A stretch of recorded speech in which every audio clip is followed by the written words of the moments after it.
heard about the blue zones. These are regions of the world that have been heralded for people forgetting to die, that they live well into their late 90s, sometimes over 100, in really quite perfect health, and are able to keep up with their work and all of the things that they had done when they were 50 or 60. Now, these regions have been well studied both formally and casually, but rarely have they brought in a nutritionist on board. Now, I'm a nutritionist and I live in Greece. One of the blue zones is in Greece. It's on an island called Ikaria, and we're going to go there today, and I'm going to introduce you to what it's like to be on that island and what the diet is actually like, because being an American living in Greece, I really saw that the diet that everyone is told to eat, that's heralded as a blue zone diet, is not what the people are eating at all. And so I wanted to bring a nutritionist perspective along the journey. Now, along with that, we're going to have my partner Draco. He's the videographer, but he's also the resident Greek translator. So you're going to see him in the interviews and doing the translating for us. Hi, we're on the island of Ikaria, the famous blue zone, and we had to come after spending so much time in Greece because I had a feeling that they didn't eat the way that people say that they eat. You know, traditionally, if you read any of the blue zone books or watch any of the videos, it's all vegetables and beans, and the Greeks don't actually eat like that. They eat a lot of everything. So we came to Ikaria and we were not surprised. Our first restaurant here is a 120-year-old restaurant, and on the menu today they're serving up pork liver, pig head stew, goat and lemon sauce. Now, they also serve bread, and they have a pasta dish, and then of course they've got their salads, specifically their horta, which is the wild greens and one of my favorite dishes. The meal started with a big block of fried cheese, as is common here in Greece, the saganaki, and there's several other varieties as well, but that's what we had, and it was amazing. There's a lot of dairy on this island. Almost everyone we've met and everyone I've heard of has animals on their property for dairy, for meat, and for eggs. They also tend to grow their own vegetables. So what's really unique here in Ikaria, although pretty standard in Greece, is that all the food is coming very locally. We had a wonderful dinner here, and I think it's a really good showing that this is not a plant-based diet. It's not an anything-based diet. They've got the carbohydrates, the 3-day fermented bread, they've got the meat that's local, nose to tail, and then of course they've got a lot of fat. Now what's interesting in the Blue Zone book is that they do talk about how the Ikarians, 50% of their calories come from fat, 25% of that coming from olive oil, the other 25 of course from animal fat. That's going to be your butter, your cheese, the fat of the animal, these kind of things. But when they do the wheel of food and what percentage of food is represented in the diet, they completely miss the dairy aspect, and dairy is a huge staple here, specifically goat and sheep dairy.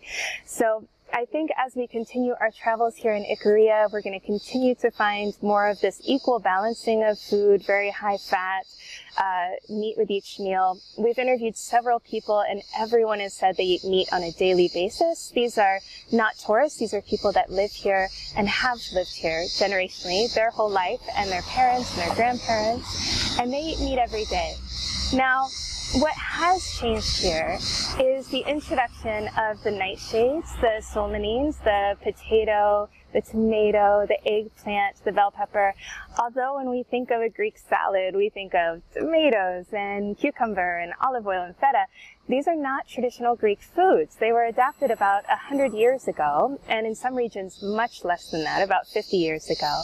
And they've really taken over the menu. Now, one of the interesting things that we've seen here in the last week and a half is that the younger generation is unfortunately not as healthy as the elderly.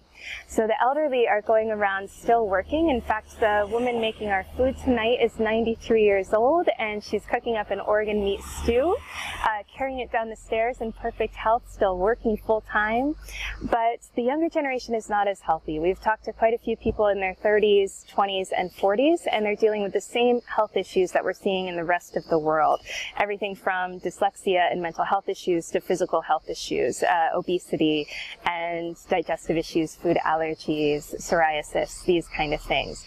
My theory, my loose theory, is that this is coming from the influx of these nightshades and the lectin-rich vegetables, but time will tell if that's the case. I really don't think, after what I've seen here, that this is going to be a blue zone for much longer, and I definitely don't think this is a blue zone because of a plant-based diet. This diet is anything but plant-based.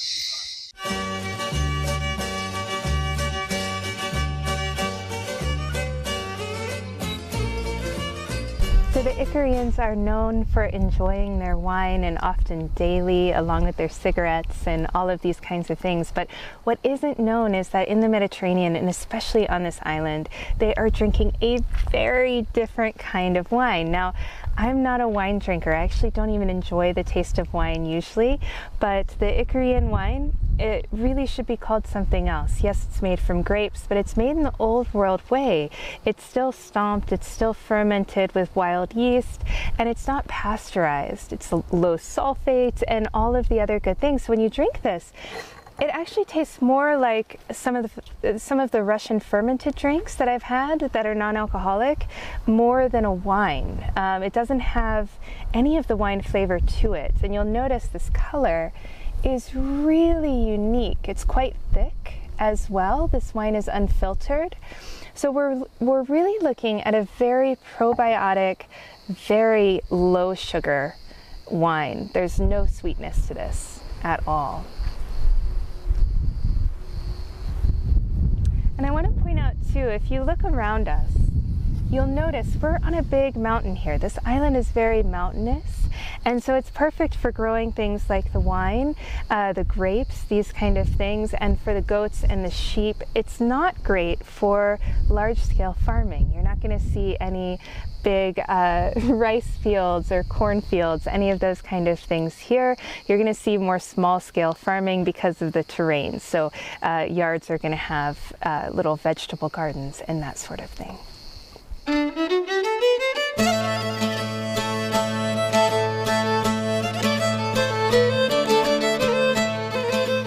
are in one of Ikaria's many beautiful cemeteries, and as you can see from many of the shots we're going to give you, many of these folks have lived well into their 90s, and some, like this one, well over 100.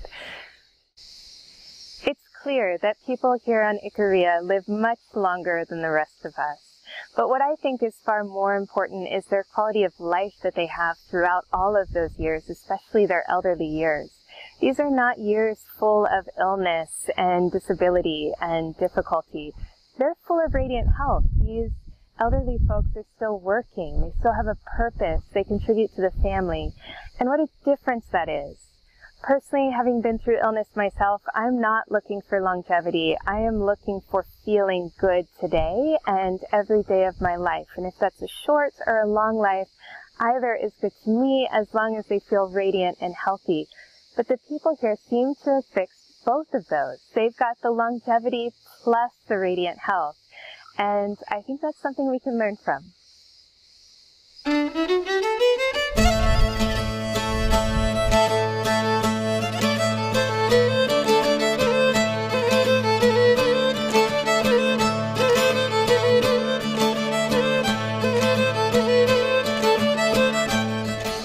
This morning I was reading over all the studies of the Ikarian diet, and it was fascinating because there wasn't a segment on any of the food questionnaires for the Ikarians on dairy or on chicken, pork, lamb, and goat, and these are some of their mostly consumed foods. They were completely omitted from all the studies I've found, making it appear as though they just eat red meat once to twice a week, which is true. They don't eat a lot of beef here. This is not a beef-friendly island. The cattle really can't live well on this terrain. This is more for sheep and lamb and goats.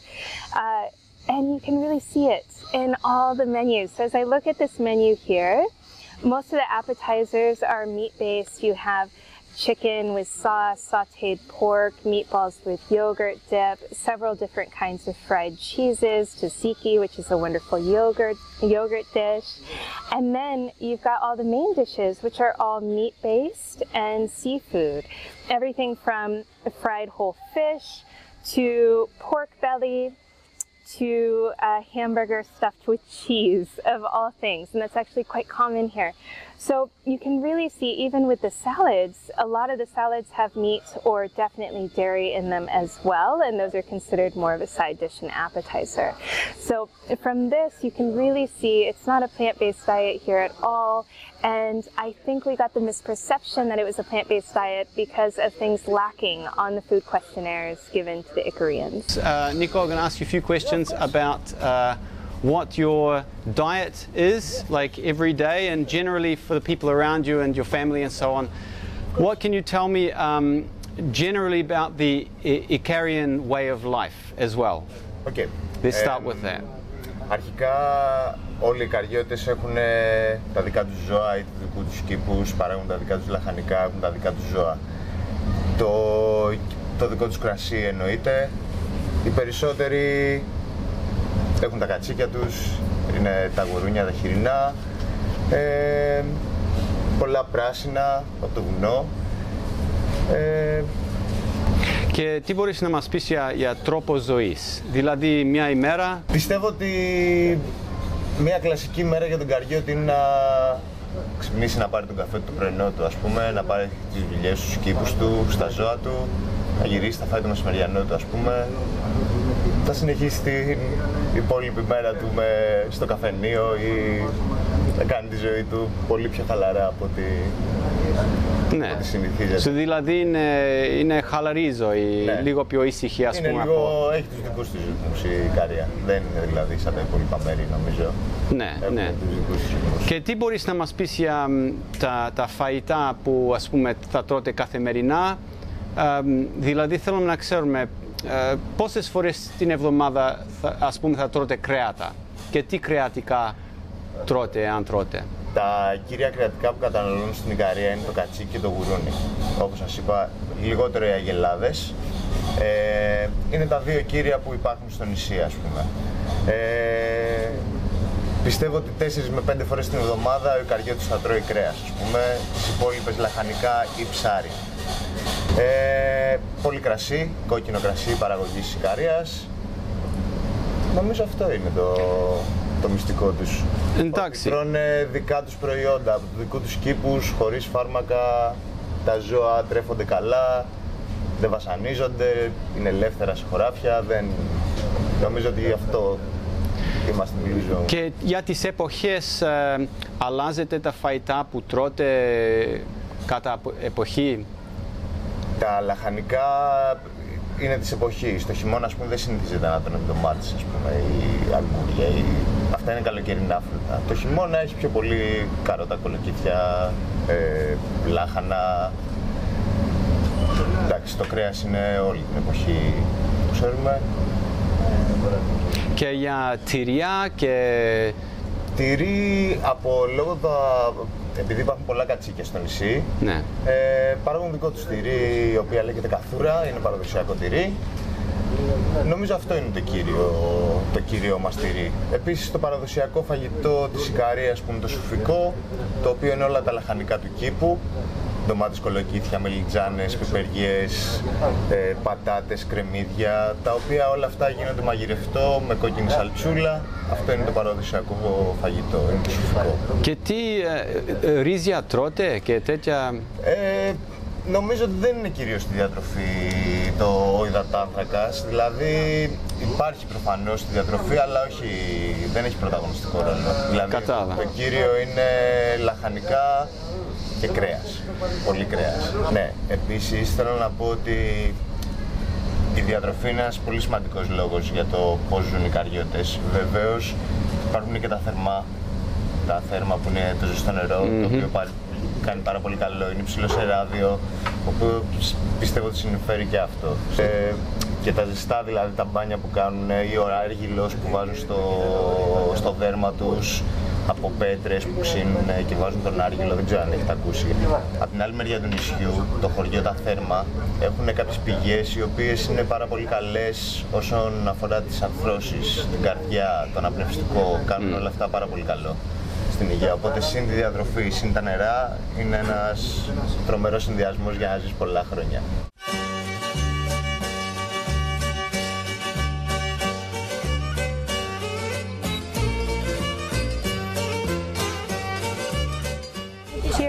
in the world famous Ikarian thermals. These thermals have been posited as one of the reasons why the Ikarians live for so much longer than the rest of the Greeks. We have very different minerals in this pool here, and we also have very different rocks on this island. Most of Greece is made out of marble. We have granite here. So you'll see granite shale roofs and all sorts of things used throughout the island. Now these thermals are full of radon, which is supposed to be a toxin, but for some reason these have been long heralded as a healing resource for the Greeks for thousands of years. So we're going to take a dip today and see how we feel.